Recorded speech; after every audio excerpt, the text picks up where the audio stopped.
नमस्कार, आप देख रहे हैं स्पेशल रिपोर्ट और आपके साथ में विजेंद्र सोलंकी। क्या पाकिस्तान का सिंध प्रांत भारत का हिस्सा हो सकता है? और क्या ये अखंड भारत की वो सोच जो आजादी के बाद आजाद भारत में बनी संसद के अंदर कुछ इस तरीके से नजर आई? रक्षा मंत्री राजनाथ सिंह ने जब यह बयान दिया तो सवाल उठा कि क्या यह सिर्फ रक्षा मंत्री का भावनात्मक बयान है या फिर मोदी सरकार ने अखंड भारत की स्क्रिप्ट का अगला अध्याय खोल दिया है? क्या सच में 2029 से पहले हम सिंधु देश को हकीकत बनता देख सकेंगे, या यह बयान 2024 की जीत के बाद 2029 के लिए नया हिंदुत्व नैरेटिव तैयार करने की शुरुआत है? सवाल यह भी है कि क्या यह बयान 1947 के उस घाव को फिर से कुरेदने वाला है जिसको कांग्रेस ने सिंधी समाज को दिया था, या फिर 2047 के विकसित भारत के अखंड भारत का रोड मैप है? जो भी है, लेकिन क्या बांग्लादेश की तरह सिंधु देश भी पाकिस्तान से अलग किया जा सकता है? क्या इतना आसान है? या फिर सिंध को पाकिस्तान से अलग कर हिंदुस्तान में जोड़ा जा सकता है? क्या बिना जंग के मुमकिन है, या भारत जंग की तैयारी कर रहा है? क्या है सिंधु देश की विचारधारा? क्या है सिंधी समाज का दर्द? क्या है सिंध का बंटवारा और फिर विस्थापन? और क्या है इस बयान के मायने? इसके साथ ही क्या पाकिस्तान को दुनिया के सामने एक्सपोज करने का नया हथियार है? और कश्मीर के राग को पाकिस्तान फिर से ना अलापे, इसके लिए सिंध का जिक्र किया गया। वजह जो भी है, लेकिन सच यही है कि भारत आजादी के पहले से लेकर आज तक गुनगुनाता है कि पंजाब, सिंध, गुजरात, मराठा, द्राविड़, उत्कल, बंग। तो चलिए हिंद का सिंध कैसे वापस आएगा, इसकी पूरी स्क्रिप्ट समझाते हैं। सिंध हमेशा भारत का हिस्सा रहेगा और जहां तक जमीन की बात है तो बॉर्डर तो बदल सकते हैं, क्या पता कल को सिंध भारत में फिर से वापस।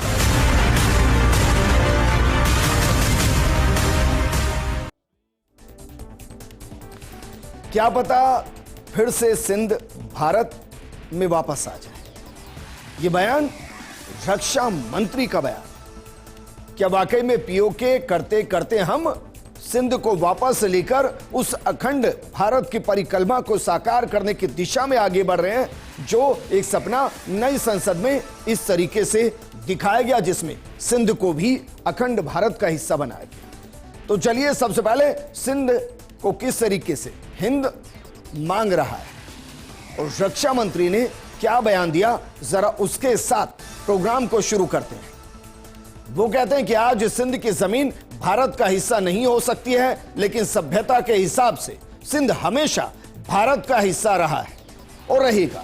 और जहां तक जमीन की बात है, बॉर्डर बदल सकते हैं, कौन जानता है कि कल सिंध भारत में वापस आ सकता है। राजनाथ सिंह, रक्षा मंत्री, भारत सरकार। इस बयान के बहुत मायने हैं और इस बयान के इतने मायने हैं कि इस बयान के बाद पाकिस्तान तिल मिला गया है। लेकिन क्या वाकई में राजनाथ का बयान उम्मीद की एक नई किरण है और भारत के साथ साथ सिंधु देश की सोच को आगे बढ़ाने वाले JSMM के लिए क्या एक उगता हुआ सूरज है? क्योंकि जय सिंध मुत्तहिदा महाज, जिसे JSMM कहते हैं, उसके अध्यक्ष शफी बुरफत ने रक्षा मंत्री राजनाथ सिंह के बयान पर खुशी जाहिर की। शफी ने कहा कि सिंध को धोखे और जबरदस्ती से 1947 में पाकिस्तान में शामिल किया गया था। आज पाकिस्तान के अंदर सिंध का राष्ट्रीय अस्तित्व ही खतरे में है। सिंधी भाषा, ऐतिहासिक पहचान और सांस्कृतिक विरासत को लगातार पाकिस्तान सरकार निशाना बना रही है। पाकिस्तान सिंधी देश के वजूद के लिए एक जानलेवा जहर बन गया है और इस गंभीर स्थिति में सिंध को भारत का हिस्सा बनने की संभावना बनने के बाद उम्मीद की एक नई किरण है। तो क्या वाकई में सिंध इसके लिए तैयार है? यह सवाल बेहद गंभीर है, क्योंकि वर्तमान में सिंध के अंदर जो मुस्लिम पॉपुलेशन है वो 93 से 94% है। लेकिन क्या सिंधी मुसलमान अखंड भारत के साथ फिर से आना चाहता है? क्योंकि पाकिस्तान में सिंधी मुसलमान और सिंध का क्या हश्र हुआ वो आगे चलकर आपको बताएंगे, लेकिन सिंध और सिंधु अखंड भारत का हिस्सा रहा है।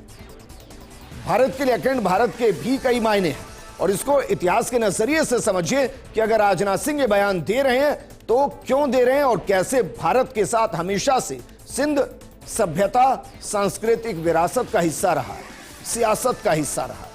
सबसे पहले बात करते हैं सभ्यागत अखंड भारत में पाकिस्तान, बांग्लादेश, अफगानिस्तान, नेपाल, भूटान और म्यांमार का कुछ हिस्सा और इसके अलावा श्रीलंका, मालदीव और तिब्बत का हिस्सा शामिल होता था। और यह अखंड भारत रहा है सभ्यागत तरीके से। चलिए इसको सियासी तरीके से समझिए। राजनीतिक अखंड भारत का मतलब क्या है? इसमें भारत, पाकिस्तान, बांग्लादेश और कभी कभी इसमें अफगानिस्तान तक को शामिल किया जाता है। और इसके पीछे की वजह क्या है? क्योंकि सिंधु घाटी सभ्यता अखंड भारत का प्रमुख आधार रही है। इसके अलावा ऋग्वेद में सप्त सिंधु का जिक्र है, यानी आज का पंजाब, सिंध और अफगानिस्तान, इसका जिक्र है। महाकाव्य रामायण और महाभारत में भारतवर्ष अफगानिस्तान से दक्षिण तक फैला हुआ बताया गया। इसके अलावा राष्ट्रीय गान में भी पंजाब, सिंध, गुजरात, मराठा गाया गया है। हमारी भारतीय सेना में जिनमें मराठा, पंजाब और गोरखा रेजिमेंट में पंजाब, सिंध, गुजरात, मराठा गाया जाता है। और सोचिए जरा, सांस्कृतिक रूप से जरा इसे समझ लीजिए तो अफगानिस्तान हमारे लिए गांधार है, पाकिस्तान हमारे लिए सिंधु है और बांग्लादेश हमारे लिए वंग यानी कि बंग है। और ये हमारे राष्ट्रगान का हिस्सा है, हमारे विधान का हिस्सा है, हमारी पहचान का हिस्सा है, हमारे अखंड भारत का हिस्सा है, हमारे सभ्यागत सांस्कृतिक मिलान का हिस्सा है। और इसीलिए पाकिस्तान तिल मिला रहा है, पाकिस्तान को डर सता रहा है कि ऐसा तो नहीं कि पीओके करते करते भारत बलूचिस्तान को आजाद कराते हुए सिंधु देश को एक नया स्वरूप दे दे। और इसलिए पाकिस्तान भारत के इस बयान को बेतुका बयान कह रहा है। और क्या कह रहा है जरा देखिए। पाकिस्तान कह रहा है कि राजनाथ सिंह की बातें खतरनाक रूप से हिंदुत्व की विस्तारवादी सोच को दिखाती है। पाकिस्तान सिंध प्रांत के बारे में भारतीय रक्षा मंत्री की भ्रम फैलाने वाली और खतरनाक रूप से बदलाव लाने वाली बातों की कड़ी निंदा करता है। ऐसे बयान विस्तारवादी हिंदुत्व की सोच को दिखाते हैं जो स्थापित सच्चाइयों को चुनौती देना चाहती है। अंतर्राष्ट्रीय कानून, मान्यता प्राप्त सीमाओं की अखंडता, राज्यों की संप्रभुता का साफ उल्लंघन करती है। हम राजनाथ सिंह और दूसरे भारतीय नेताओं से गुजारिश करते हैं। आप सोचिए पाकिस्तान क्या कह रहा है। वो कह रहे हैं कि हम गुजारिश करते हैं राजनाथ सिंह और दूसरे भारतीय नेताओं से कि वो भड़काऊ बयानबाजी से बचें जिससे पाकिस्तान के इलाकों की शांति और स्थिरता को खतरा पैदा ना हो। आप सोचिए, सिर्फ एक बयान और पूरा पाकिस्तान घुटनों पर, उसको डर सताने लगा है। उसको लग रहा है कि वो खैबर के अंदर पहले से ही गृह युद्ध में फंसा है, वो बलूचिस्तान में पहले से ही गृह युद्ध में फंसा है।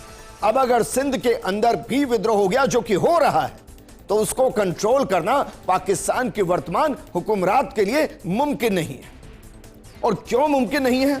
क्योंकि सिंध का इतिहास और वर्तमान दोनों ही पाकिस्तान के साथ नहीं है। और कमाल की बात यह है कि ये वो हिस्से हैं, चाहे वो बलूचिस्तान है, खैबर है या फिर वो सिंध देश है, यहां मुस्लिम पॉपुलेशन यकीनन ज्यादा है वर्तमान में, लेकिन वो पाकिस्तान के साथ नहीं है। और क्यों साथ नहीं है जरा इसको भी समझिए। क्योंकि ब्रिटिश इंडिया में सिंध का इलाका बॉम्बे प्रेसिडेंसी के तहत लगता था। विभाजन के बाद भारत ने जो राष्ट्रगान अपनाया उसमें भी सिंध के नाम का जिक्र आता है। सिंध की सीमा पूर्व में भारत के गुजरात और राजस्थान से जुड़ती है, जबकि उत्तर पश्चिम में बलूचिस्तान और उत्तर पूर्व में पाकिस्तान के पंजाब प्रांत से लगती है। यह इलाका सिंधु डेल्टा में बसा है और इस नदी के नाम पर ही इसे सिंध कहते हैं। सिंध सरकार के मानवाधिकार आयोग के मुताबिक इस प्रांत में 30 जिले आते हैं और यहां की कुल आबादी करीब 5.5 करोड़ है। आप सोचिए, अगर 5.5 करोड़ लोग पाकिस्तान के खिलाफ बगावत कर दे तो सिंध देश नए सूरज के उदय के साथ इस वर्ल्ड मैप पर नजर आ सकता है। सिंध प्रांत का कुल क्षेत्रफल 1,40,000 वर्ग किलोमीटर है और साल 2017 की जनगणना के अनुसार इस प्रांत में 91.3% मुस्लिम आबादी है और 6.5% हिंदू आबादी है। सिंध का वर्तमान में उमरकोट जिला आज भी हिंदू बहुसंख्यक है। लेकिन क्या आप जानते हैं कि इस पॉपुलेशन में कितनी गिरावट आई? कैसे सिंधी हिंदू की कब्रगाह सिंध को बना दिया गया पाकिस्तान के हुक्मरानों की तरफ से। जरा एक आंकड़ा आपको दे रहा हूं, देखिए जरा। इस आंकड़े में पूरे पाकिस्तान की नापाक करतूत छिपी हुई है। 1947 पार्टीशन के दौर में सिंध के अंदर जो मुस्लिम पॉपुलेशन थी वो 65 से 70% थी, जबकि वहां हिंदू 30 से 35% के आसपास थे। 30 से 35%। कई जिले ऐसे थे जो हिंदू बाहुल्य थे, जो हिंदू सिंधी बाहुल्य थे। लेकिन वर्तमान 2025 का सूरत हाल सिंध का क्या है? मुसलमान 94 से 95% है, जबकि हिंदू 5 से 6% ही बचे हैं। लेकिन कमाल की बात यह कि सिंधु के सिंधी मुसलमान भी सिंधु देश चाहते हैं, वो पाकिस्तान में खुश नहीं है। कमाल की बात यह है कि सिंधु के मुसलमान हिंदुस्तान का हिस्सा होना चाहते हैं, क्योंकि वो जानते हैं कि पाकिस्तान के हुक्मरान वहां की सेना के इशारों की कठपुतली और सेना चाइना के इशारों की कठपुतली और बलूचिस्तान के साथ सिंध का जिस तरीके से चाइना ने दोहन किया, वहां के लोकल लोगों को मारा गया, उससे वो अपने ही देश के खिलाफ।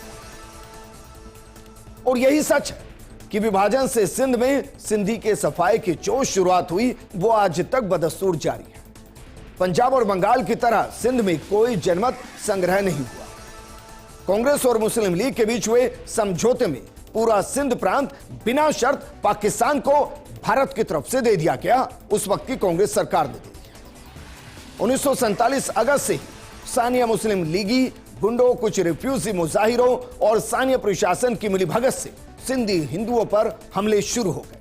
हालात ये हो गए कि अगस्त 1947 से जनवरी 1948 के बीच सैकड़ों दंगे हुए। इनमें 6 जनवरी 1948 को कराची में सबसे बड़ा दंगा हुआ। इसमें सैकड़ों या कहें कि हजारों हिंदू मारे गए, हजारों दुकानें, घरों को लूटा गया, उनको जला दिया गया। हैदराबाद, सुखूर, मीरपुर खास, शिकारपुर के अंदर यही हुआ, जहां हिंदू लड़कियों के अपहरण और दुष्कर्म की खबरें मानो आम हो गई। पाकिस्तानी पुलिस ने मदद करने की बजाय हथियार डालने को कहा और एक बड़ा पलायन हुआ। एक ऐसा पलायन जिसकी कल्पना भी नहीं की जा सकती। और यह विस्थापन का वो दर्द था जिसमें फिर भारत हमदर्द बना। आप सोचिए, उनको अपना देश छोड़कर आना पड़ा, उनको अपना प्रदेश छोड़कर आना पड़ा, उन्हें अपनी सभ्यता छोड़कर आनी पड़ी। और यही विस्थापन का वो दर्द जो नासूर बनता हुआ नजर आया। आंकड़ों के जरिए जरा समझिए। सिंध में कुल सिंधी हिंदू जो 1947 में 12 से 13 लाख के आसपास से, वो विस्थापन के बाद भारत के अंदर जो पाकिस्तान से आए वो 10 से 11 लाख आए। आप सोचिए, महज 4 साल के अंदर 90% के आसपास जो सिंधी हिंदू थे वो भारत वापस लौटा। और हालात ये हो गए कि 5 से 6% के आसपास ही वहां पर बचे थे। और इसलिए जो बचे थे उनके अंदर भी वहां दलित और ओबीसी समुदाय के ग्रामीण हैं, जबकि अमील, लोहाना और भाटिया सिंधी हिंदू वहां लगभग पूरे खत्म हो चुके हैं। इसके अलावा पाकिस्तान की रीढ़ की हड्डी है सिंध। और अगर भारत यह कह रहा है कि सिंध को या तो वो अलग देश बना देगा और कौन जाने वो भारत का हिस्सा बन जाए, इसका मतलब यह कि पाकिस्तान वैश्विक मानचित्र पर एक इतिहास का किस्सा बन जाए। क्योंकि पाकिस्तान का अस्तित्व तो पूरा का पूरा सिंध पर टिका हुआ है। वहां की जीडीपी के अंदर 27.7% से लेकर 32.5% का हिस्सा जो है वो सिंध से आता है। अब सोचिए, 30% जीडीपी सिर्फ सिंध पर निर्भर करती है। वहां की जो सेवाएं, सर्विसेज है, उसमें 21 से 27.8% का हिस्सा सिंध से आता है। वहां का जो एग्रीकल्चर है उसमें 21.4% से 27.7% सिंध का हिस्सा है।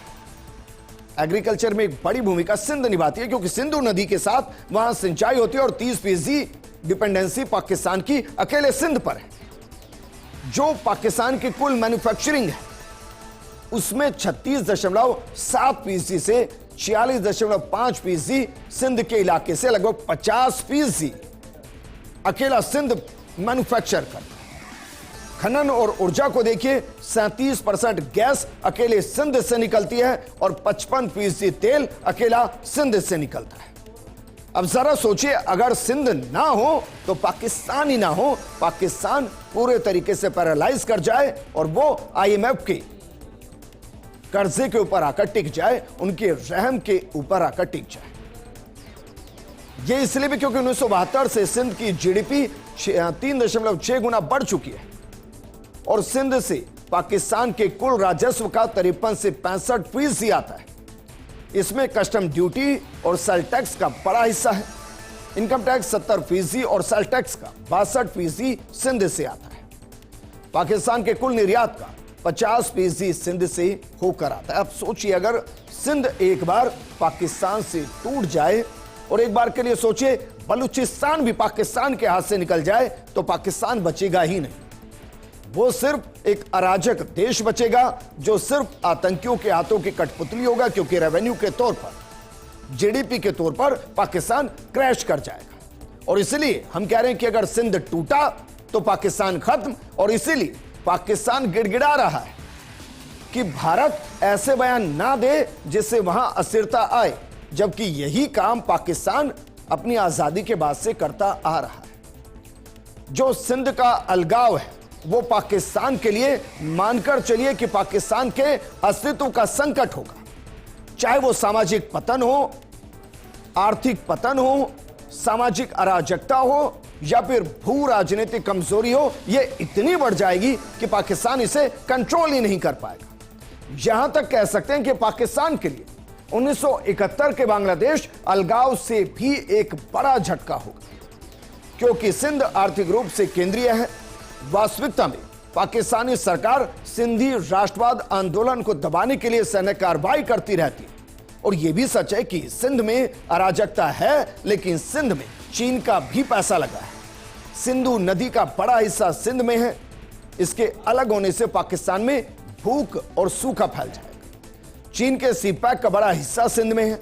इससे चीन को झटका लगेगा, जिससे पाकिस्तान का चीन से समर्थन भी कम हो सकता है। और यह स्थिति बन रही है क्योंकि चाइना बेशक सीपैक 2 की तरफ बढ़ रहा हो, लेकिन सीपैक 1 उसका उतना सफल कॉरिडोर नहीं रहा जितना वो सोचकर चल रहा। लेकिन अभी तक हम आपको समझा रहे थे कि अगर सिंध अलग बना, सिंध देश अलग बना या वो भारत से मिला तो पाकिस्तान को क्या नुकसान होगा। पाकिस्तान बर्बाद हो जाएगा, तबाह हो जाएगा। या आप कह सकते हैं कि सिंध के अलग होने से बलूचिस्तान की आग और बढ़ेगी, खैबर की आग और बढ़ेगी और पाकिस्तान अपनी एग्जिस्टेंस को ही खो बैठेगा। लेकिन अब इसको अलग तरीके से सोचते हैं, अगर सिंध भारत में विलय कर गया तो क्या होगा, इससे भारत को क्या फायदा होगा और क्या नुकसान होगा। सबसे पहले तो भारत का क्षेत्रफल 14% बढ़ जाएगा। भारत को समुद्री व्यापार का एक बड़ा केंद्र मिल जाएगा। बंदरगाह से निर्यात में 20% की वृद्धि होगी। खनिज भंडार मिलने से आर्थिक लाभ होगा। लेकिन बुनियादी ढांचा, सिंचाई और उद्योगों को विकसित करने के लिए भारत को यहां अरबों डॉलर निवेश करने होंगे। सिंध के बिना पाकिस्तान लैंडलॉक हो जाएगा। पाकिस्तान की अर्थव्यवस्था चरमरा जाएगी। लेकिन ऐसा होने पर चुनौतियां और भी ज्यादा बढ़ जाएगी, क्योंकि बहुसंख्यक मुस्लिम आबादी के चलते तनाव बढ़ेगा, क्योंकि सिंध के अंदर 94 से 95% सिंधी मुसलमान हैं। लेकिन जब हम ये कहते हैं कि हम अखंड भारत हैं और उस अखंड भारत के अंदर सिंध हमारा हिस्सा है, तो फिर यह भी समझना जरूरी कि भारत से सिंध अलग कैसे हुआ, क्यों हुआ। 1912 में बॉम्बे प्रेसिडेंसी में 3 राज्य, जिनमें सिंध, गुजरात और महाराष्ट्र आते थे। बॉम्बे प्रेसिडेंसी की राजधानी बंबई बनाई गई और अंग्रेज यहीं से शासन किया करते थे। पूरा बॉम्बे प्रेसिडेंसी उस समय हिंदू बाहुल्य राज्य हुआ करता था। उस समय कांग्रेस की गलती से पहले सिंध बॉम्बे प्रेसिडेंसी से अलग हुआ, बाद में सिंध प्रांत को भारत से भी अलग कर दिया गया। 1920 के दशक में मुस्लिम लीग ने अलग सिंध प्रांत की मांग की। सिंध के ज्यादातर मुसलमान भी अलग सिंध प्रांत की मांग कर रहे थे और इसे लेकर 1928 में अंग्रेज सरकार के सामने कांग्रेस ने नेहरू रिपोर्ट पेश की। नेहरू रिपोर्ट को मोतीलाल नेहरू की अध्यक्षता में तैयार किया गया था।